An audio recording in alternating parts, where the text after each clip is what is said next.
Dear +1 students, இப்போ இந்த மாதிரி ஒரு 2 மார்க் கொஸ்டின் கேட்கலாம். பொதுவான வாய்ப்பாடு என்ன?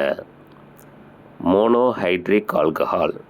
மோனோன்னா 1, ஹைட்ரிக் அப்படிங்கிறது OH குறிக்குது, ஆல்கஹாலும் OH குறிக்குது. ஒரு OH, அதான் மோனோஹைட்ரிக் ஆல்கஹால்.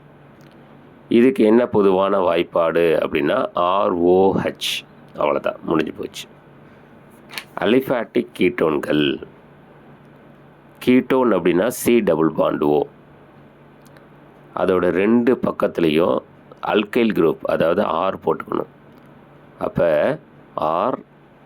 C+O. இதான் வந்து அலிஃபேட்டிக் கீட்டோன்கள் அப்படிங்கிறது. சரிங்களா? அடுத்தது அலிஃபேட்டிக் அமீன்கள். அமீன் அப்படின்னா NH2. அப்போ அலிஃபேட்டிக் அமீன் அப்படின்னு சொன்னால் RNH2. சரிங்களா?